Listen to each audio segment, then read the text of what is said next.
Hey, Tommy from the Run Testers. In this video series, we are going to be looking at our top picks for running shoes over the course of 2023.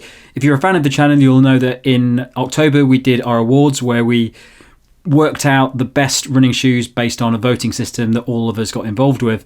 But that did mean that there are a lot of shoes that individually we really like, but we didn't get a chance to mention or talk about in that video. So in these videos, each of us is going to pick our 5 favourite shoes of 2023 in order and explain why we personally really like them. Right, let's dive in and do my picks.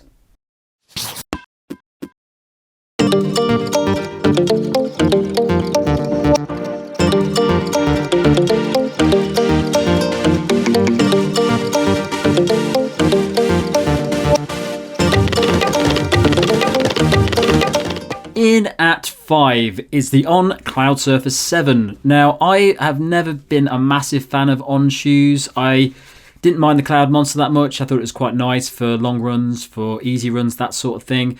But the main problem that I've always had with On shoes is that they're always a bit too firm for me. I really like a soft, cushioned midsole foam. I like to sink into the ground. I like to have a little bit of bounce. And no On shoes in the past have really done that for me. Until the On Cloudsurfer 7. The Cloudsurfer 7 is a massive change for On shoes. It doesn't have a speedboard in it. It also has this new CloudTech Phase midsole design, and it's just really soft and surprisingly soft for an On shoe. It's not the most versatile shoe in the world. It is just really good at those comfortable daily runs. Your feet just sink into the ground, takes all the impact. It's just very fun and enjoyable to run in. It's not the most responsive shoe. That midsole foam isn't that bouncy, so you can't really pick up the pace with it that much. But for those easy runs, those recovery runs, those daily runs where you're just ticking off the miles, absolutely love it. I think it's a great shoe and definitely my favourite On shoe at the moment. I haven't tested the On Cloud Eclipse, so that might change when I try that. But really have enjoyed this shoe, and I think it's a massive improvement for people like me who really like soft cushioning in their shoes. So that comes in at number 5. In at 4 is the Saucony Endorphin Elite. Now, I have a little bit of a love-hate relationship with this shoe. I have made no secrets about my love of the Saucony Endorphin Pro 3. I've used it for many races. I have most of my PBs in that shoe. I've used it for 2 marathons where I've got a PB in both and got my good for age time in London with it. But this shoe came out at the start of the year, and for somebody who is really into the Saucony Endorphin Pro 3, it was an exciting prospect to have the Elite come out, because I was hoping it would be even better for me than the Pro 3. In fact, it's a very different shoe altogether. It's a lot firmer than the Pro 3. It's a very aggressive shoe. It really puts your foot into a position that, for me, I didn't find very comfortable the first few times I wore it. I've raced in this shoe a few times. I did Brighton Half Marathon in the shoe and got my PB of 1 hour 22 minutes, which I was really surprised at. At the time, I thought I'd be getting about 1:26. And I put part of it down to this shoe because it's so aggressive and it really rolls you forward and really pushes you into a position where you have to run fast. The problem on the other side of that is that it's not a particularly comfortable shoe. So I really like the Pro 3 because it's really natural feeling. It's really comfortable. It doesn't feel like it's pushing your foot into a position. The Saucony Endorphin Elite does.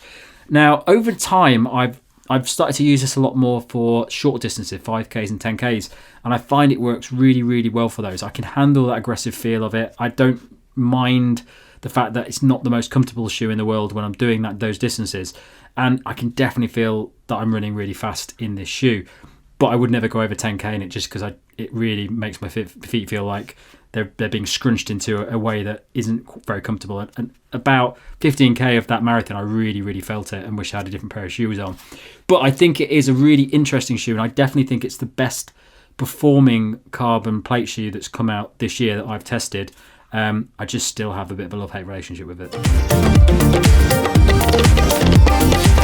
In 3 is the Saucony Triumph 21.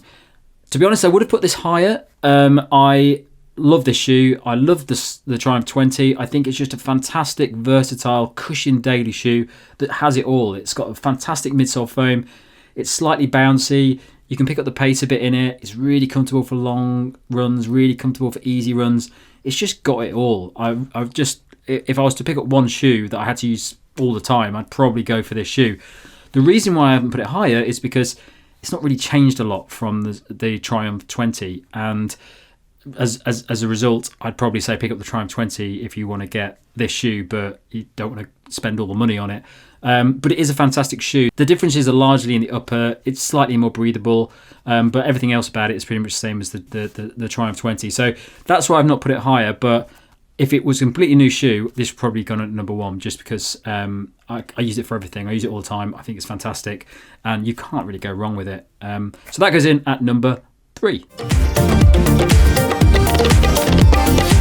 In at 2, if you're not from the UK and probably my age, you probably won't get what that reference is. If you do get the reference, then please put it in the comments below. This is the Adidas Prime X2 Strung.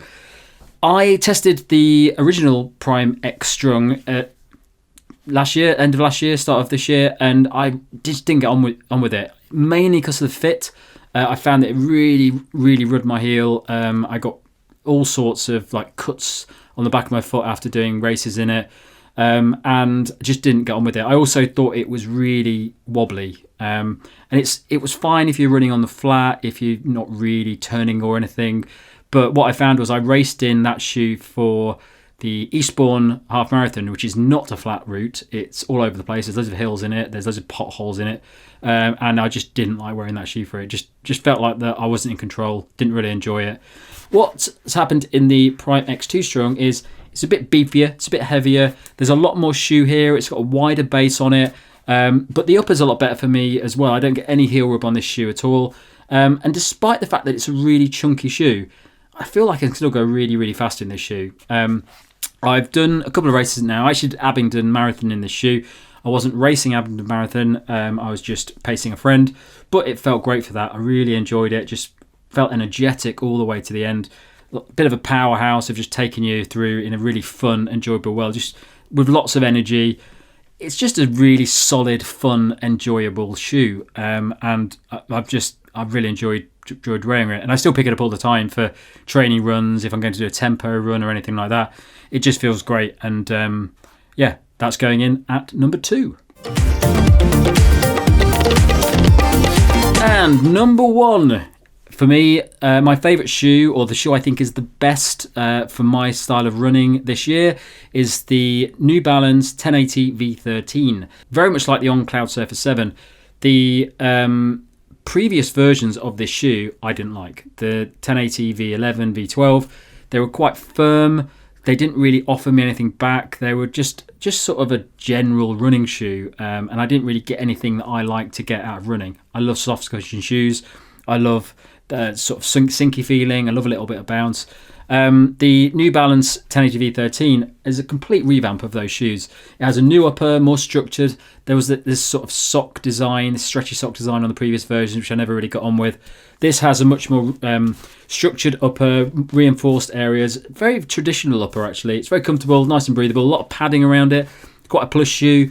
But that midsole foam is really where the magic happens. It's a lot softer than what you get in the previous versions. It's a fantastic shoe for easy runs, for recovery runs.